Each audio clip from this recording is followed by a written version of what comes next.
Yeah good evening. Page number 89 open చేయండి. Page number 89 purchase order. So yesterday క్లాస్లో ఎవరికైనా doubts ఉన్నాయా? Godown transfer or batch wise details చేస్తున్నారా? ఎవరికైనా doubts ఉన్నాయండి? Any one please confirm. Sir sales లో unregister ఉంది కదా సార్, సేల్స్లో అన్రిజిస్టర్ అది కొంచెం డౌట్ ఉంది సార్. ఏమి డౌట్ ఏమి?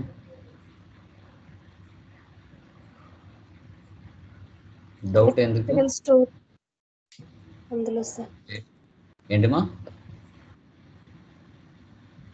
ఎలక్ట్రికల్ స్టోర్ ప్రాబ్లం ఉంది కదా సార్, అందులో సేల్స్ లో అన్రిజిస్టర్ కానీ ఉంది కదా.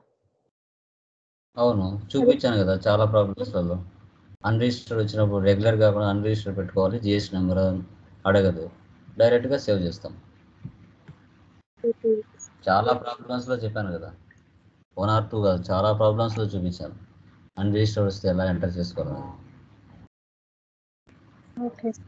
Okay yeah done guys. Me point of వ్యూలో పర్చేజ్ ఆర్డర్ అంటే ఏంటి ఎవరైనా చెప్పగలరా? Anyone? What is the meaning of purchase order? Purchase order అనేది మన బిజినెస్ ఎప్పుడు పెట్టుకుంటుంది? ఎవరైనా చెప్పగలరా? Please confirm.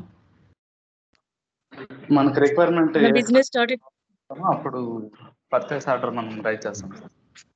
మన బిజినెస్ స్టార్టింగ్ లోనే పెట్టుకుంటాం సార్. మన బిజినెస్ స్టార్టింగ్ లోనే పెట్టుకుంటాం. మనకు ఫర్నిచర్ అయినా ఏదైనా ఏ ఐటమ్స్ కావాలన్నా మనం పర్చేస్ నుండి చేసుకోవాలి కదా సార్. ఏ సిచ్యువేషన్ యూజ్ చేస్తారు పర్చేజ్ ఆర్డర్?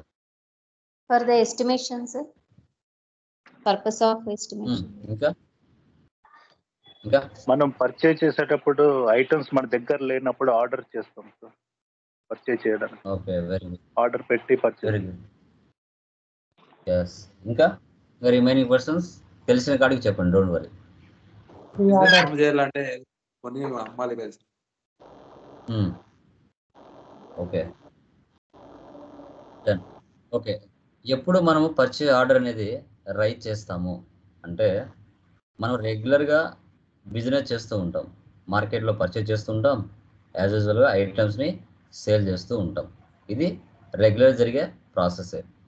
బట్ మనము పర్టికులర్గా మన దగ్గర స్టాక్ అనేది 1 or 2 days లేదంటే 3 daysలో కంప్లీట్ అవుతుంది అని అనుకున్నప్పుడు, మనకు కావాల్సిన ఐటమ్స్ ఏవేవైతే ఉంటాయో మన రెగ్యులర్ సప్లయర్ ఉంటారు, మనకు రెగ్యులర్గా సప్లయర్స్ ఉంటారు.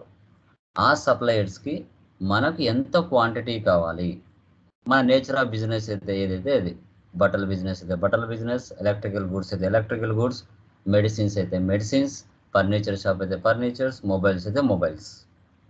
మన బిజినెస్ బట్టి మనకు రెగ్యులర్గా సప్లయర్స్ ఎవరైతే ఉంటారో వారికి 1 week ముందుగా ఆర్డర్ పెట్టుకోవడం. ఓకే సో ఇక్కడ మన ప్రాబ్లంలో చూస్తే monitor, RAM, hard disk, keyboard 100 టోటల్గా 400 ఆర్డర్ పెట్టుకున్నాం. ఆర్డర్ పెట్టుకునేటప్పుడే మనం ఇక్కడ ఒక ఆర్డర్ నెంబర్ కూడా ఇచ్చాం. ఆర్డర్ నెంబర్ SS-001 అనే మనం ఆర్డర్ నెంబర్ కూడా ఇచ్చాం మన సప్లయర్కి. ఓకే తర్వాత మనము పర్చేజ్ ఆర్డర్ రైజ్ చేసిన తర్వాత మన సప్లయర్ ఎవరైతే ఉన్నారో వారు రిసీవ్ చేసుకుంటారు. సో అతను రిసిప్ట్ నోట్ జనరేట్ చేస్తాడు. మనం ఇచ్చిన ఆర్డర్ నెంబర్కి అతనికి కూడా ట్రాకింగ్ నెంబర్ ST-01 యాడ్ చేసుకొని మనం 400 క్వాంటిటీ ఆర్డర్ పెట్టాం, అతను యాక్సెప్ట్ చేసుకొని అతని ఆర్డర్ నెంబర్తో పెట్టుకుంటాడు, మనకు ఇంకా పంపించాడు. సో తర్వాత మనం ఏం చేసామంటే 400 ఆర్డర్ పెట్టుకున్నాం, ఓకే వాళ్ళు యాక్సెప్ట్ చేసుకున్నారు, ఓకే డన్. తర్వాత ఏం చేసామంటే సడన్గా మనం ఫోన్ చేసి వాళ్ళకి ఒక 10 హార్డ్ డిస్క్ వద్దని చెప్పాం. సంథింగ్ మన సిచ్యువేషన్ ఏం జరిగిందో ఏమో తెలియదు, మన బిజినెస్లో ఒక 10 వద్దని చెప్పాం. అప్పుడు రిజెక్షన్ అవుట్లో ఎంటర్ చేసుకోవాలి. సో ఇంకా వాళ్ళు మనకి స్టాక్ అనేది పంపించి ఉండరు, మనం ఆర్డర్ పెట్టాం, వాళ్ళు యాక్సెప్ట్ చేసుకున్నారు, మళ్ళీ మనం మనసు మారింది, ఓకే మళ్ళీ మనం కాల్ చేసి అతనికి హార్డ్ డిస్క్ ఒక 10 వద్దని చెప్పాం. ఇంకా అతను మనకు స్టాక్ పంపించలేదు కాబట్టి అతను ఏం చేస్తాడంటే ఆ స్టాక్ నుంచి మనకు ఒక 10 తగ్గించేస్తాడు. తగ్గించేసి మనం ఎప్పుడైతే మెయిన్ ఇన్వాయిస్ పంపించమని చెప్తామో స్టాకు, అప్పుడు మెయిన్ ఇన్వాయిస్ రైజ్ చేస్తాడు. 400లో ఒక 10 తగ్గించేసి 390 పంపిస్తాడు మెయిన్ పర్చేజ్ ఇన్వాయిస్. ఆ పర్చేజ్ చేసేటప్పుడు కొన్ని డ్యామేజ్ వచ్చినాయి. డ్యామేజ్ వచ్చినప్పుడు మన బిజినెస్ ఏం చేస్తుంది, డెబిట్ నోట్ రైట్ చేస్తుంది. Debit note raise. Keyboards 20 remark మనం ఏం చేసామంటే రిటర్న్ పంపించాం, సంథింగ్ ఏదో ప్రాబ్లం వచ్చి. సో టోటల్గా మన దగ్గర క్లోజింగ్ స్టాక్ ఎంత ఉంది అనేది మనం ఐడెంటిఫై చేయాలి. ఓకే, ఇప్పుడు పర్చేజ్ ఆర్డర్ పెట్టినప్పుడు ట్యాక్స్ ఇస్తామా ఇవ్వమా చెప్పండి, ఎవరైనా ఇవ్వచ్చా ఇవ్వకూడదు?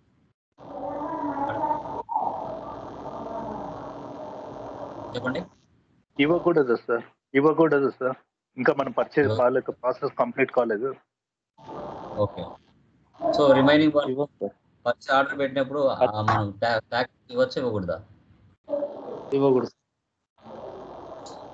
రిమైనింగ్ వాళ్ళు లేదు సార్. ఇవ్వండి సార్. ఇవ్వకూడదా? కన్ఫామా? కన్ఫర్మ్. యా వీరేష్, కన్ఫామా? Confirm sir. Yeah good, done. చాలా వరకు ఇవ్వరు, కొందరు ఇస్తారు. కన్ఫామ్గా స్టాక్ నేను తీసుకుంటాను కన్ఫామ్గా అన్నప్పుడు ట్యాక్స్తో కలిపి ఇచ్చేస్తారు. ఎందుకంటే ఆర్డర్ అనేది జస్ట్ మనం కన్ఫర్మేషన్, మనకు కావాలి అని అంతే, కన్ఫర్మేషన్ కాదు అది. ఒకవేళ వద్దనుకుంటే అనవసరంగా వాళ్ళంతా రెడీ చేసి వేస్ట్ అవుతుంది కదా. సో అందుకోసం ఏం చేస్తారంటే మ్యాక్సిమం ఆర్డర్ పెట్టినప్పుడు ఇంకా పూర్తిగా కన్ఫర్మేషన్ లేనప్పుడు, సో అలాంటప్పుడు మనం ట్యాక్స్ అనేది ఎంటర్ చేయం, జస్ట్ ఆర్డర్ మాత్రమే పెట్టుకుంటాం. కొందరు కన్ఫామ్గా నేను తీసుకుంటాను అనుకుంటే 100% వాళ్ళు ట్యాక్స్తో కలిపి ఇచ్చేస్తారు. ఓకే, ఈ ప్రాసెస్ ఎలా చేయాలనేది ఇప్పుడు మనం చూద్దాం. క్రియేట్ కంపెనీ, పర్చేజ్ ఆర్డర్ నేను చేస్తాను, సేల్స్ ఆర్డర్ మీరు చేయాలి. సేమ్ ప్రాసెస్, దీనికి ఆపోజిట్ ఉంటుంది.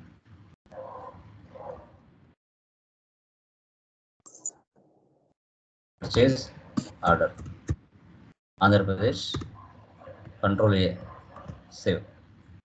Normal maintain accounts first option వేసి పెట్టండి, బిల్ వైజ్ నో పెట్టండి. Maintain inventory, integrate accounts with inventory 2 options వేసి పెట్టండి. ఇంకా జిఎస్టీ అక్కడ నేను ఇవ్వలేదు, మీరు ఏదైనా ఓన్గా ఒక జిఎస్టీ నెంబర్ ఇచ్చుకోండి.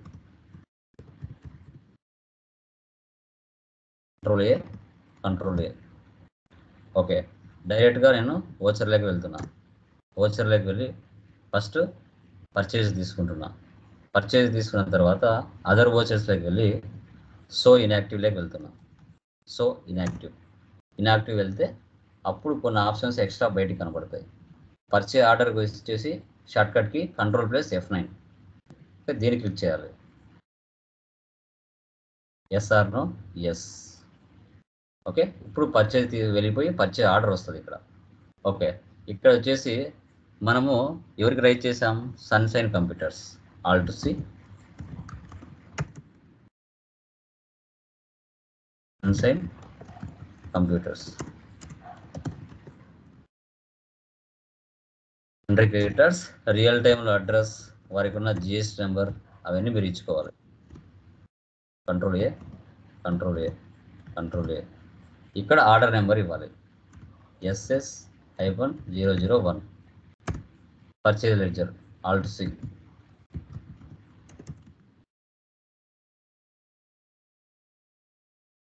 Purchase accounts. తర్వాత ఐటమ్స్ క్రియేట్ చేస్తున్నాను, Alt+C. Monitor,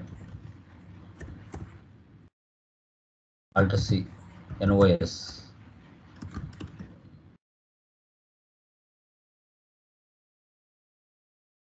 details here. HSN number మీరు అక్కడ ఉన్నది ఇచ్చుకోండి. వచ్చేసి పర్సంటేజ్ 18%.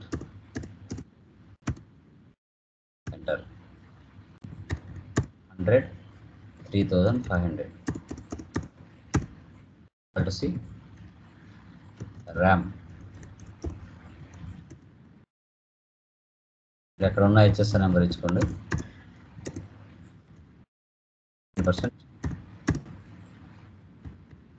100, 1200. Alt+C. డిస్క్.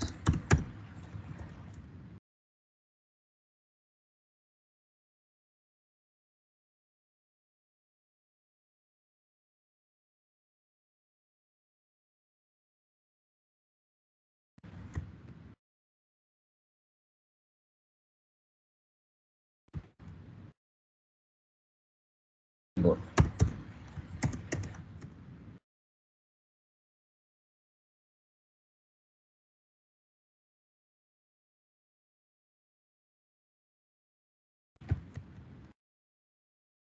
టోటల్గా 7,70,000కి మనం పర్చేజ్ ఆర్డర్ పెట్టుకున్నాం. SS-001 అన్న ఆర్డర్ నెంబర్తో పెట్టుకున్నాం. సో కొందరు రియల్ టైంలో ఇక్కడ ట్యాక్స్ ఇచ్చుకుంటే ఇచ్చుకుంటారు, ప్రాబ్లం లేదు. యాక్సెప్టర్ను సేవ్. నెక్స్ట్ మనం ఆర్డర్ నెంబర్తో మనకి ఇంత క్వాంటిటీ కావాలని సన్షైన్ కంప్యూటర్స్కి ఆర్డర్ పెట్టుకున్నాం. సో వాళ్ళు రిసీవ్ చేశారనుకోండి, రిసీవ్ చేసుకున్నారు. అదర్ వోచర్స్లోకి వెళ్ళి సో ఇన్యాక్టివ్, తర్వాత ఇక్కడ receipt note, Alt plus F9, sunshine computers. చూడండి, ఇక్కడ తీసుకున్న తర్వాత మీరు పైన ఏదైతే ఆర్డర్ నెంబర్ తీసుకున్నారో ఆ ఆర్డర్ నెంబర్ ఇక్కడికి వచ్చేస్తుంది. జస్ట్ మీరు ఆర్డర్ నెంబర్ సెలెక్ట్ చేసుకున్నట్లయితే ఆ పైన క్వాంటిటీ మీరు ఏదైతే ఇచ్చారో అవి ఆటోమేటిక్గా వచ్చి పడిపోతాయి. పడిపోయిన తర్వాత ఆ SS-001కి ST-01 number, tracking number add చేసుకొని సేవ్ చేయాలి. ఆటోమేటిక్గా SS-001 తీసుకున్నాక ఆటోమేటిక్గా స్టాక్ అంతా వచ్చి పడిపోయింది. ఇప్పుడు జస్ట్ మనం ఏం చేయాలంటే ఎంటర్ చేసి ఇక్కడ సన్షైన్ కంప్యూటర్స్ వల్ల ట్రాకింగ్ నెంబర్ ఇవ్వాలి. అక్కడ చూడండి ట్రాకింగ్ నెంబర్ అని బాగా ఇచ్చారు. ఇక్కడ న్యూ నెంబర్ తీసుకోండి, ST-01. Ctrl-C కాపీ చేసిందని ప్రతిసారి ఎంటర్ చేయకుండా జస్ట్ ఆర్డర్ నెంబర్ ఇవ్వాలంతే.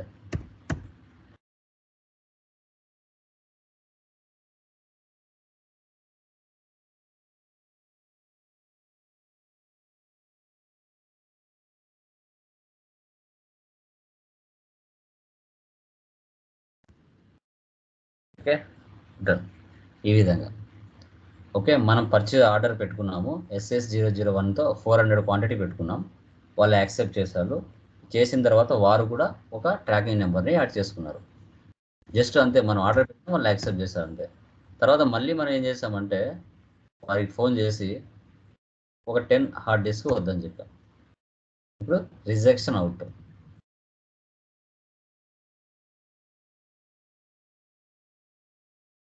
వచ్చేసి హార్డ్ డిస్క్ ఇక్కడ ఏ దాని నుంచి తగ్గించాలి, ST-01 నుంచి తగ్గించాలి కాబట్టి దీన్ని సెలెక్ట్ చేసుకోవాలి. ST-01 enter.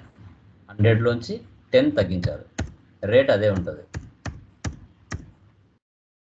యాక్సెప్టర్ను సేవ్. తర్వాత మనం ఫోన్ చేసి చెప్తే అప్పుడు మెయిన్ ఇన్వాయిస్ పంపిస్తారు. Purchase sunshine. చూడండి జస్ట్ ఇక్కడ ST-01 కదా రావాల్సింది, దాన్ని సెలెక్ట్ చేస్తే ఆటోమేటిక్గా వచ్చి క్వాంటిటీ పడిపోతుంది. దానికి మనం ట్యాక్స్ ఇవ్వాలంతే. ఒక 10 తగ్గిపోయి 390 స్టాక్ వచ్చేస్తుంది. చూడండి హార్డ్ డిస్క్ 10 తగ్గిపోయినాయి. 100, 100, 90, 100 టోటల్గా 390. 7,43,000 మనం పర్చేజ్ చేసి ఎంటర్ ఇచ్చేసి కింద ట్యాక్స్ ఇవ్వాలి. ఇది మెయిన్ ఇన్వాయిస్.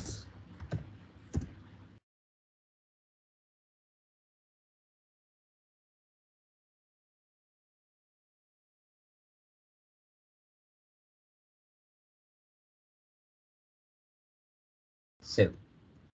యాక్సెప్టర్ను సేవ్. టోటల్గా మనం ఎంత కూడా 8,76,740. ఇది main invoice.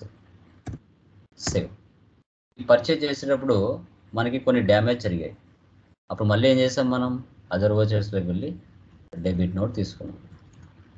Debit note sunshine computers,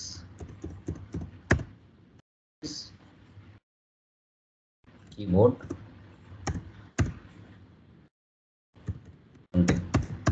tax ఇచ్చుకోవాలి, ఇవ్వకపోతే నష్టం మనకే.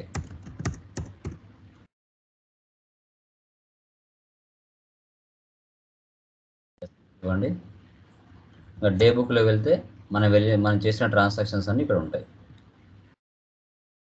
ప్రాఫిట్ అండ్ లాస్లో ఏముండదు. ఇక్కడ మనకి జస్ట్ స్టాక్ సమ్మరీ చూస్తాం. ప్రాఫిట్ అండ్ లాస్ ఏముండదు, ఓన్లీ పర్చేజ్ మాత్రమే ఉంటుంది. బ్యాలెన్స్ షీట్ మనకి సేమ్ క్లోజింగ్ స్టాక్ అది చూపిస్తుంది. ఇప్పుడు స్టాక్ సమ్మరీలోకి వెళ్ళాలి. స్టాక్ సమ్మరీలోకి వెళ్తే మనకు టోటల్ మనం 400 క్వాంటిటీ ఆర్డర్ పెట్టుకున్నాం, కానీ ఫైనల్గా 370 మన దగ్గర ఉన్నాయి. సో పైన ఒక 10 వద్దని చెప్పాం, తర్వాత కీబోర్డ్స్ ఒక 20 వద్దని చెప్పాం, టోటల్గా 30 వద్దని చెప్పాం. ఇక్కడ మనం 370, మనం 7,70,000 ఆర్డర్ పెట్టుకున్నాం. ఫైనల్గా ఇక్కడ 7,37,000 ఇక్కడ ఉంది. డాష్బోర్డ్లోకి వెళ్తే మనకి రిపోర్ట్స్ ఇక్కడ షో చేస్తాయి. క్లోజింగ్ స్టాక్, ఇన్వర్స్, ఓకే, ఇక్కడ కరెంట్ లైబిలిటీస్, పర్చేజ్ అకౌంట్స్ అవే కాబట్టి ఉండేది, అవే షో చేస్తాయి. ఈ విధంగా మనం పర్చేజ్ ఆర్డర్ అనేది మీరు చేయాల్సి వస్తుంది. ఒకవేళ రియల్ టైంలో మీరు ఆర్డర్ పెట్టాల్సి వస్తే ఏ సప్లయర్కి మీరు ఆర్డర్ పెట్టాల్సి వస్తుందో ఆ సప్లయర్కి సంబంధించిన డీటెయిల్స్ మీరు ఫస్ట్ క్రియేట్ చేసుకోవాలి. క్రియేట్ చేసుకొని తర్వాత మీరు ఎంటర్ చేయాల్సి వస్తుంది. ఈ విధంగా సేల్స్ ఆర్డర్ మీరే చేయాలి. సేమ్ ఇది ఎలా చేస్తారో ప్రాసెస్ అదే విధంగా ఉంటుంది. ఆపోజిట్ అన్ని అదర్ ఓచర్స్లో ఉంటాయి. సేల్స్ ఆర్డర్ అంటే ఏంటి? మనది ఒక బిజినెస్. మీ ఫ్రెండ్ ఎక్కడో బయట సరుకులు కొనడానికి వెళ్తాడు. అప్పుడు మీ ఫ్రెండ్కి పిలిచి చెప్తావు, అరే బాబు బయట కొనే బదులు నా దగ్గరే ఆర్డర్ పెట్టుకోవచ్చు కదా అని. అది అతనికి పర్చేజ్ ఆర్డర్ అవుతుంది, మనకు సేల్స్ ఆర్డర్ అవుతుంది. ఇక్కడ అన్ని మైనస్లో షో చేస్తుంది, ఎందుకంటే మన దగ్గర స్టాక్ లేదు కాబట్టి డైరెక్ట్గా ఆర్డర్ పెట్టాడు, మనం స్టాక్ లేకుండా సేల్ చేస్తున్నాం కాబట్టి మైనస్లో షో చేస్తుంది. అన్నీ ఇక్కడే ఉంటాయి. సేల్స్ ఆర్డర్ ఇక్కడే ఉంటుంది, తర్వాత డెలివరీ నోట్, తర్వాత రిజెక్షన్ ఇన్, తర్వాత సేల్స్, తర్వాత క్రెడిట్ నోట్, అన్నీ ఆపోజిట్. ఇక్కడ కూడా సేల్స్ ఆర్డర్ పెట్టేటప్పుడు UT-001తో ఆర్డర్ పెట్టాం. తర్వాత కస్టమర్ వచ్చేసి ఇక్కడ డెలివరీ నోట్ నెంబర్ DN-UT-001 ఇచ్చాడు. ఓకే, సేమ్ ఇది ఎలా చేస్తారో అదే విధంగా ఈ ప్రాసెస్ చేయాల్సి వస్తుంది.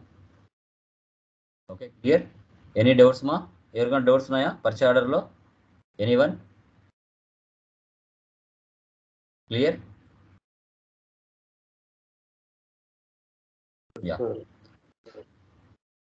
యా, ఈ విధంగా మనం పర్చేజ్ ఆర్డర్ అనేది మీరు పెట్టుకోవాల్సి వస్తుంది. Okay, some doubt sir. చెప్పండి. థర్డ్ ప్రాబ్లంలో 66,870 రాలేదు నెట్ ప్రాఫిట్. ఇక్కడ థర్డ్ వన్ వచ్చేసి LMC ఎలక్ట్రికల్ స్టోర్ ప్రాబ్లం. వెళ్ళి బ్యాక్ ఎండ్లో ప్రాఫిట్ అండ్ లాస్ చెక్ చేయండి. బ్యాక్ ఎండ్లో మీరు ఎక్కడ మిస్టేక్ చేశారో తెలిసిపోతుంది. ఓకే, ప్రతి దానికి బ్యాక్ ఎండ్లో ప్రాఫిట్ అండ్ లాస్ ఉంటుంది. మీరు అండర్ గ్రూప్స్ తప్పేసినా కూడా రాదు. ఓకే, అది మీరు ఒకసారి ప్రతి ప్రాబ్లంకి మా బ్యాక్ వెళ్ళి చెక్ చేసుకోండి ఒకసారి, అక్కడే ఆన్సర్స్ ఉంటాయని. ఓకే. ఓకే.